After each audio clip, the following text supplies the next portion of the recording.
नमस्कार दोस्तों, मैं हूं आपका दोस्त सुरेश सम्यक सम्यक साइको वेलनेस सेंटर की ओर से आप सभी का स्वागत करता हूं। दोस्तों, आज हम एक और नए विषय के बारे में जानेंगे और आज का विषय है विचारों की असमंजस स्थिति को कैसे समझना और उसमें से कैसे बाहर निकलना। विचारों की असमंजस स्थिति को कैसे समझना और कैसे उसमें से बाहर निकलना, ये आज का टॉपिक है। तो पहले तो ये समझ लेते हैं ये विचारों की असमंजस स्थिति है क्या।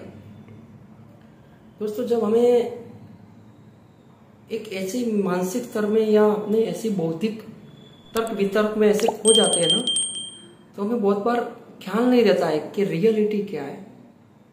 तो वो जो स्थिति हमारे दिमाग में और हमारे मन में और हमारी मनोदशा में पूरी तरह से घुस जाती है और हमें कुछ सूझ नहीं रहा होता है, उस स्थिति को हम विचारों की असमंजस स्थिति कहते हैं। यानी कि विचारों के अंदर एक ऐसी स्थिति सर्जा जाती है जो विचारों को ठीक से दिशा नहीं मिल रही है, तो वो वहां पे एक जगह पे रुक के या एक जगह पे स्थिर होके ऐसे ही वहां पे गंदगी करने लगते हैं मेंटली तौर पर। तब हमें ना तो कोई अच्छा काम करने का मूड आता है, ना कुछ नया करने का सोच रहा है, ना कुछ सर्जन करने की इच्छा हो रही है और व्यक्ति ऐसे सुस्त पड़ा रहता है। फिर वो गहरे आलस में चला जाता है और फिर उसका आलस के साथ कंडीशनिंग हो जाता है और व्यक्ति चाहकर भी फिर उसमें से निकलना चाहे तो बहुत दिक्कत आती है।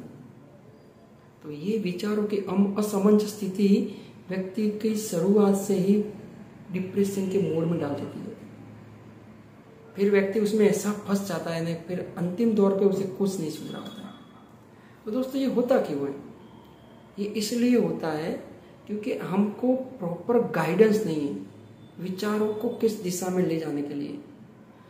आपने सुना होगा कि हमको दिन भर बहुत सारे अनेकों विचार आते रहते हैं। 60,000 से 70,000 के बीच में डेली अलग अलग प्रकार के विचार हमारे दिमाग में आते रहते हैं। और जब वो विचार को ठीक से प्रॉपर वे नहीं मिलता है या योग्य गाइडेंस नहीं मिलता है, तो वो विचार एक जगह पर ट्रैफिक करने लग जाते हैं। फिर वही ट्रैफिक बहुत सी प्रॉब्लम को क्रिएट करते हैं।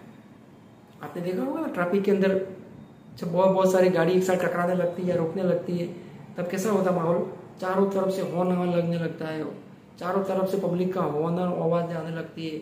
इस तरह की सिचुएशन हमारे माइंड में हो जाती है सेम टू सेम। तो वो विचारों की असमंजस स्थिति को प्रॉपर गाइडेंस देना पड़ता है। कृष्ण ने भी भगवत गीता के अंदर कहा है कि जब आप अपने आप को अभ्यास के माध्यम से इसको सही दिशा देने लगोगे तो आपके विचार आपको डिस्टर्ब नहीं करेंगे, ऊपर से आपको मदद करेंगे। हमारे विचार बहुत बार क्या होता है, हमें मदद करने के लिए आते हैं। कब? जब हमने उसको ठीक से गाइडेंस लिया हो तब। अगर वो विचार को ठीक से गाइडेंस नहीं किया गया तो वही विचार हमारे लिए सबसे हानिकारक होते हैं। और आज यही हुआ है। आज व्यक्ति दूसरे से कम परेशान है, अपने स्वयं के विचारों से ज्यादा परेशान है। क्योंकि विचार हमें इतना अंदर से तोड़ के रख दिया है कि हमें सूझ नहीं रहा है कुछ भी। वो इसलिए हुआ है क्योंकि हमें प्रॉपर जो गाइडेंस मिलना चाहिए था वो नहीं मिला। तो हमने गाइडेंस भी गलत जगह से लिया है। हमको जो गाइड भी दे रहे हैं या हमको जो पुस्तक भी पढ़ रहे हैं या हम कहीं यूट्यूब या गूगल पर से जो माहिती इकट्ठा कर रहे हैं, सच में पहले एनालिस करो क्या सच में वो प्रॉपर है, सही है, या ऐसे ही कोई भी आके बोल देता है और आपने उसको एक्सेप्ट कर लिया।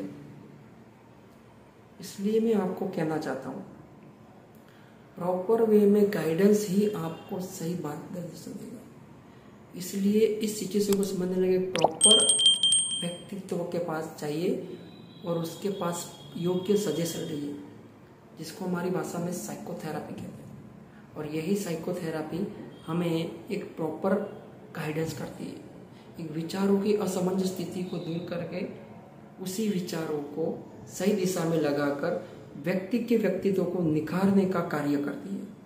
इसलिए आप इसको अपने आप में अप्लाई करके देखिए, मजा आएगा और जीवन अच्छा लगने लगेगा। फिर आगे की प्रोसेस आपको सूझने लगेगी। ट्राई करके देखिए, साइकोथेरापी अपना के देखिए। Thank you.